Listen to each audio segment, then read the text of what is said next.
Thank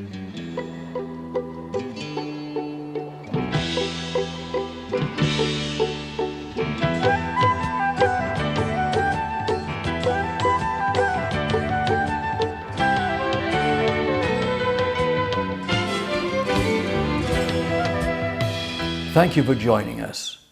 One of the most important issues of concern throughout history is that of racial discrimination and civil rights.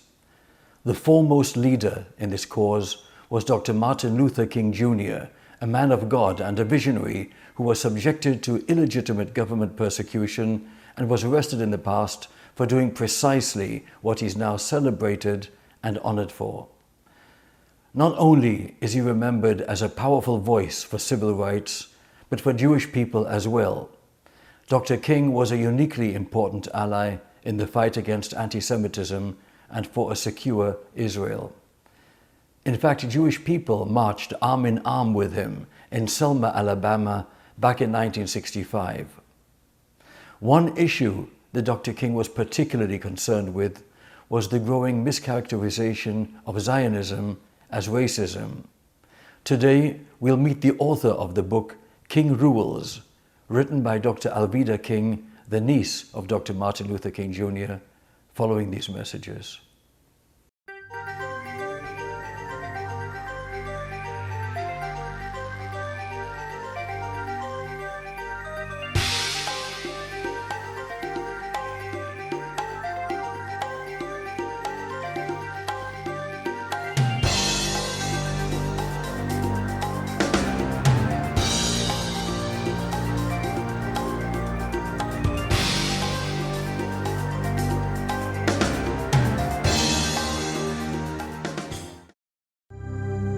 At Gardens Wellness Center, we provide a full menu of holistic services under one roof. Services to heal the body through chiropractic care, acupuncture, and colon hydrotherapy, and services to heal the mind through hypnotherapy, neurolinguistic programming, and life coaching. We practice functional and Chinese medicine and offer a full herbal pharmacy. Visit us today and take charge of your health. Rejuvenate your skin from the inside out and the outside in. With 98.6% naturally derived ingredients, you experience vibrant skin from day one. Introducing the Alveda Regenerating Trio, a moisturizing and anti-aging solution. These three innovative products reduce the appearance of fine lines and wrinkles. Alveda, a beautiful merging of nature and science. Learn more online today.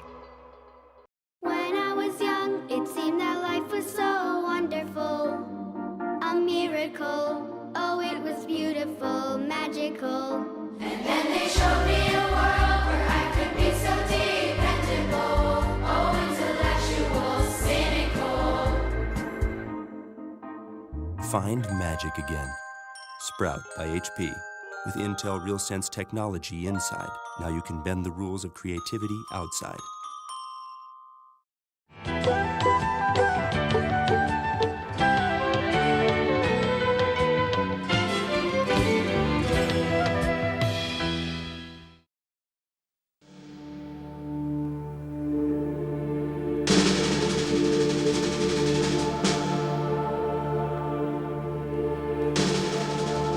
On April the 5th, 1968, the body of Dr. Martin Luther King Jr. began its journey home to Atlanta. Since his passing away, Dr. Martin Luther King has become the symbol and the embodiment of the civil rights movement. In 12 years, his leadership began the process of ending the system of segregation that was a shameful part of American history for over a century. His commitment and courage continues to inspire people across the entire world. Dr. Martin Luther King Jr. was born in Atlanta at 501 Auburn Avenue on January 15, 1929. He was born in the Old South, in the heart of a thriving black community. He grew up in a divided world in which people knew their place and stayed there. In many of the stores downtown, I could not go to a lunch counter to buy a hamburger or a cup of coffee. There was a very strict system of segregation, and there was nothing called racial integration at that time in Atlanta.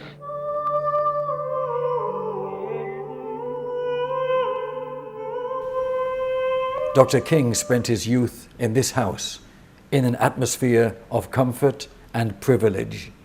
He was a sensitive and articulate child, with a passion for big words, and was quite able to talk himself out of any situation. Like many in Atlanta's middle class, money and status insulated him from the petty indignities of racial segregation.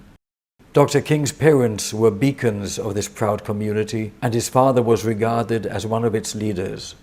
His father was a very powerful minister of the church in Atlanta. He was economically, he wasn't vastly wealthy, but he was certainly economically very secure. On a comparative basis to other black folk, he would be considered wealthy.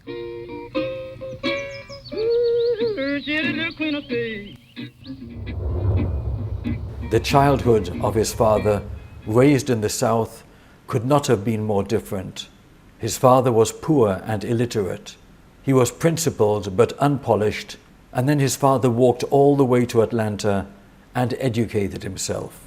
Dr. King's father then married into one of the city's most powerful black communities. The Kings were a very respectable family.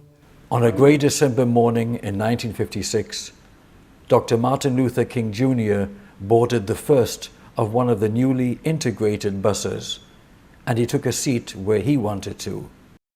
America would never be the same, and gave Martin his first victory. But it would also bring unforeseen complications, because he was now symbolized as a new kind of black man, and television would keep him in the public eye. Suppose we begin this discussion by first asking you, Dr. King, in your estimation, what and who is this new Negro?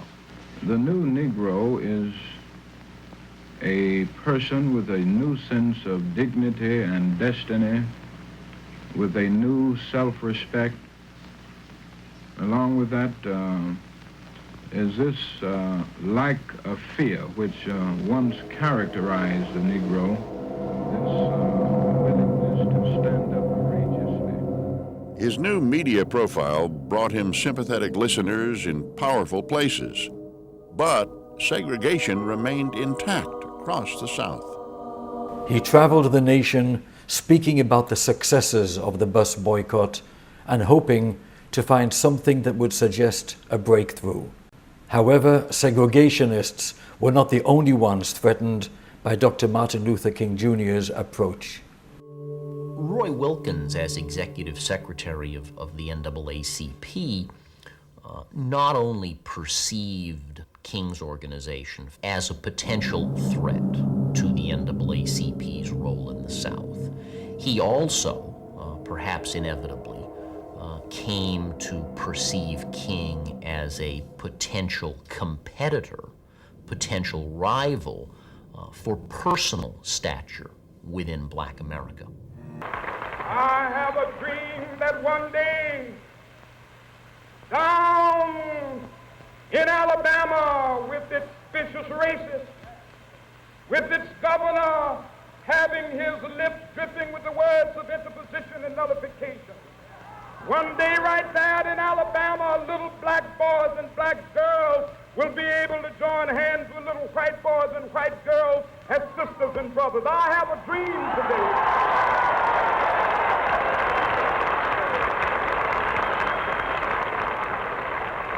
When we let it ring from every village and every hamlet, from every state and every city, we will be able to speed up that day when all of God's children, black men and white men, Jews and Gentiles, Protestants and Catholics, will be able to join hands and sing in the words of the old Negro spiritual, free at last, thank God Almighty, we are free at last.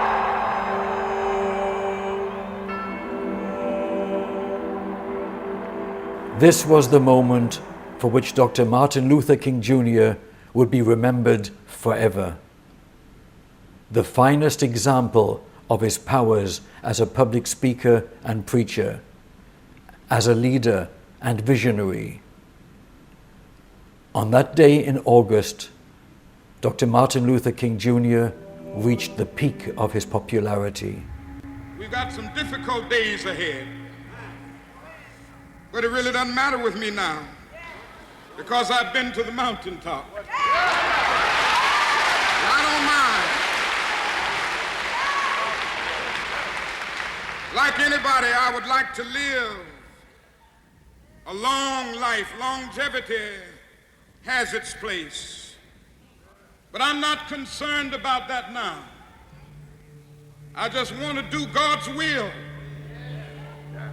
And He's allowed me to go up to the mountain. And I've looked over and I've seen the promised land. I may not get there with you, but I want you to know tonight that we as a people will get to the promised land.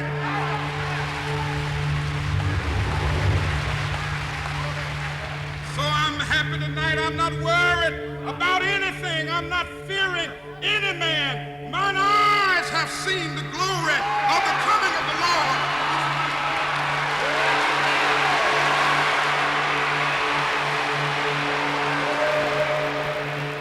The day after this speech, Dr. Martin Luther King Jr. was shot and murdered at this motel. And over the years, layers of mystery and conjecture would settle upon this horrific moment. Reviled by many at the time of his death, Dr. Martin Luther King Jr. has become a national hero, the great martyr of the civil rights movement. His every insight has acquired the weight of truth with the passing of time. His every fear has come to pass as well.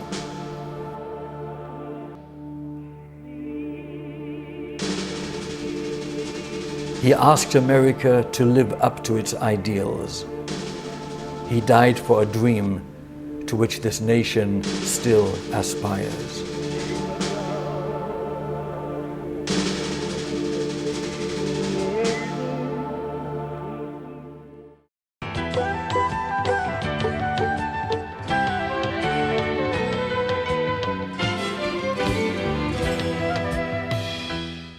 With us now is Dr. Alveda King. Such a pleasure, privilege, and honor to be with you here today. It is wonderful to join you, Richard. Thank you. I'm so much in admiration of what you and your family represent. And in fact, right here on the table, I have this magazine. I'd like you to look at the title. My friend wrote this article.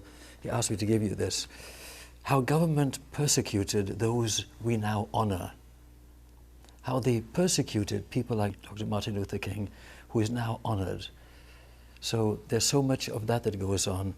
And I'd like you to share, first of all, this is from Bill Falloon to you. I'd like you to have it. Thank you. He also asked me, he wrote this book, he asked me to give it to you, this book, Pharmocracy, about the questionable things that occur in that world. But anyway, I'd like to give it to you on behalf of my friend Bill. Thank you very much. And I'd like to ask you about the persecution your uncle was subjected to, just because he believed in these immense essential values. When my uncle, Dr. Martin Luther King Jr. was living, of course, I was born in 1951. So in the 1950s, I was relatively young. I became a teenage girl in the 1960s, and I could understand very clearly the fight and the struggles that he was having, fighting for the opportunity for all Americans to have the right to vote here in America, regardless of the color of our skin. It was one of those. He was very concerned about the war in Vietnam. And when my uncle began to touch on the economic imbalance in our nation, that is when the accolades became severe persecution. And that type of persecution, of course, finally ended up in his demise. He was killed in 1968. And so we began to realize over a period of years how it was okay if he preached a good sermon as a Christian man, a Baptist preacher. But if he began to say that the economy was not balanced and that people were not having a fair opportunity to live in this nation, that is when the persecution began. Interesting that the history of the civil rights movement is intertwined with some idealistic Jewish people who marched arm in arm with your uncle, in fact in Selma in 1965, and were persecuted. Some were lynched as well. Tell our audience a little of how you see the relationship between the Jewish community back then and today. We were very blessed to have the support of the Jewish community. My father, Uncle Emils, Dr. Martin Luther King Jr.'s brother, was one of the administrators, one of the organizers of the movement. And one of his responsibilities was to get the support, the prayers, and the finances from various members of the communities of America. And the Jews, of course, having had a very strong understanding of persecution, and that would have been religious persecution, not skin color at that time, came alongside. And some of my Uncle Martin's, Uncle ML, I called him, some of his chief advisors were from the Jewish faith. How very interesting. A question I have to ask you is how you view the illegitimate persecution by government against Dr. Martin Luther King. Throughout his career, he was arrested, put in jail. Even his lawyers were audited by the IRS. How do you explain today this persecution of your father and all that he represents? Well, my uncle, ML, my father, his brother, suffered having taps, wiretaps. Every conversation was recorded, hounded by the IRS, of course, and often jailed and having had to suffer just almost terroristic tactics because they dared to speak against a system that was corrupt. Well, we were living then in what would have been considered the industrial time. We had not come into the technology world that we have today. And so after post-slavery, then blacks were supposed to still be the workers, those who stayed in a lower class. And my uncle had the nerve to say what he had been taught by his father and his mother, that you are a man and you're entitled to the same rights that any American is entitled to. And it wasn't good enough because in many instances, a man like Martin Luther King Jr., who was educated and could have lived a pretty nice life if he had not chosen to obey God and to lead the civil rights movement, he could have made enough money and made his family very comfortable and looked the other way. But he had a strong principle that said, as long as any of my people are suffering, we are all suffering. And I will not live in comfort and ease when my people are suffering. And he was persecuted for that and really meant to be an example. He was made an example because what we saw in the Negro communities, as we were called in the 50s and 60s, was young men who should have been honored being drugged through the streets, thrown into paddy wagons, having their homes bombed, beat on the Edmund Pettus Bridge in Selma, Alabama. And so he was meant to be an example and to say that if you keep this up, this will happen to you. Absolutely atrocious. Tell us about the Southern Christian Leadership Conference and how that organization was also persecuted and hounded. Well, my uncle, Martin Luther King Jr., was the founder of the Southern Christian Leadership Conference. And that happened after, right around the time in Montgomery, Alabama, when a woman, a very valiant woman, Rosa Parks, and she was a seamstress. She sewed garments for people for a living. And she was also involved in an organization, the National Association for the Advancement of Colored People, which Martin Luther King Sr., Martin Luther King Jr.'s dad, A.D. King's, my dad's dad, was one of the co-founders of that organization in the South. So Mrs. Parks was already a member of the civil rights community working with the NAACP. In Montgomery, Alabama, there was a bus boycott, and the public transportation was such that if you were a Negro then, or what we would call an African American person today, if you got on the bus and a Caucasian person wanted your seat, you would have to get up and sit in the back of the bus or stand up. So this particular day, Mrs. Parks had boarded the bus. Someone says, "How are you letting colored sit here in this seat?" And the driver says, "You must get up." And she says, "No, I'm not getting up. My feet are tired." So people thought she meant her feet were sore and tired from having worked and walked, but her feet were tired from the persecution of her people. She refused to get up. And so that led the community to outcry. The Negro community said, "No, this is terrible. What are we going to do?" And they said, "Oh, there's a new preacher in town, Martin Luther King Jr., and they asked this young Baptist preacher to help with the organization." And that is the formal beginning of the civil rights movement in the 1950s. Out of that came an organization, the Southern Christian Leadership Conference, founded by my uncle, M.L., and the principles of that were founded on the Judeo-Christian version and values that all people should be able to operate in love and faith and forgiveness. He modeled that principle as they started that organization on the methods of Mahatma Gandhi, but the teachings of Jesus Christ. And so the Baptist preachers began to join first, and then the preachers from the other communities, the Negro preachers. There was some Caucasian preachers of good conscience. For example, Dr. Billy Graham, who has been in two centuries, the 19th century and the 20th century, as a strong Christian voice. He called Martin Luther King Jr. up to Madison Square Garden in New York, and that was in the late 50s, and he says, "I'm tired of doing segregated church meetings.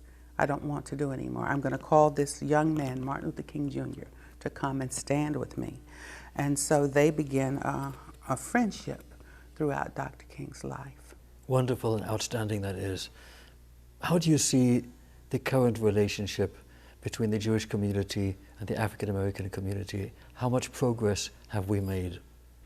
I have actually been to Israel, and I met with many people of the Jewish community there, and I just felt a common bond, knowing that here is a whole nation of people, the Jewish faith, who has been persecuted throughout modern history and even into Bible history if you look at the Old Testament. And now they are very aware of our issues here in the United States. And so I feel that there is definitely a bond between the Jewish community and the struggle against that persecution and the African American community today. Genocide was perpetrated against Jewish people in World War II, but genocide is being perpetrated right now also. In fact, Christians throughout the Middle East are being slaughtered by terrorists. What are your thoughts with regard to the complacency of the world community in ignoring the plight of Christians and the desecration of churches throughout the Middle East? One thing I do not understand, and then I guess I do understand it if I really go back into Bible history at the time of Abraham, who had two sons, Ishmael and Isaac. And of course from Isaac came the strong Hebrew and Jewish faith. And then later we were to understand that not only was Isaac that child of the promise and the strength of the Jewish religion, but now we have Christians, and perhaps this would be very controversial for me to say, but then even the Muslim community. Now what is very sad, sometimes the Muslims are now accepting Christ, and they're being persecuted as well and killed. And so I believe the persecution against the Jews themselves, I firmly believe the Bible. And my pastor, who died October 10th, 2015, often would say, if you come against Israel, you're really coming against God. You can't do that. And I have believed that for many, many years, and I believed it more when I actually went to Israel. So I believe that the answer to the problems of the world will come when we learn to just love people as human beings. And we should never disregard the very special relationship that God has with Israel that cannot be denied. It's very real. Absolutely, I do agree, of course. Tell us of your activities at the present time. In the 21st century, I'm a grandmother. I'm a mother. I do what is called here in the United States pro-life ministry. I uphold the sanctity of all human life from conception until natural death. I believe that you should not kill babies in the womb, or you should not kill sick people, elderly people, or poor people. That is why I'm very excited to receive this book, Pharmacracy. I think it's a very intriguing title, because now in the United States especially, the medical world that should have been designed to help people be healed is exploiting our populations. And I think that that is one of my battles as well, to let people know that corruption can take many, many forms. And I'm also an evangelist. I'm a preacher of the gospel of Jesus Christ. I must say, what you're doing throughout your life as part of the legacy of Dr. Martin Luther King is outstanding. Thank you. And I'm very impressed. Our audience, I'm sure, is as well. God bless you. Thank you so much for being with us here. Good Lord, it's 2 a.m. Yeah. and you made the effort of waiting up all of this time. Thank you so very much. God bless you. Okay. I'll be right back. Reading Life Extension magazine will keep you on top of medical discoveries that may save your life. Life Extension's track record since 1980 shows they are decades ahead of conventional medicine, identifying proven methods to prevent the diseases of aging. Life Extension magazine will empower you to take control of your health and longevity. Call the number on your screen and find out how to receive a 1-year free subscription to Life Extension magazine. This concludes our special program on Dr. Martin Luther King Jr. I'm Richard Peritz. Thank you for being with us.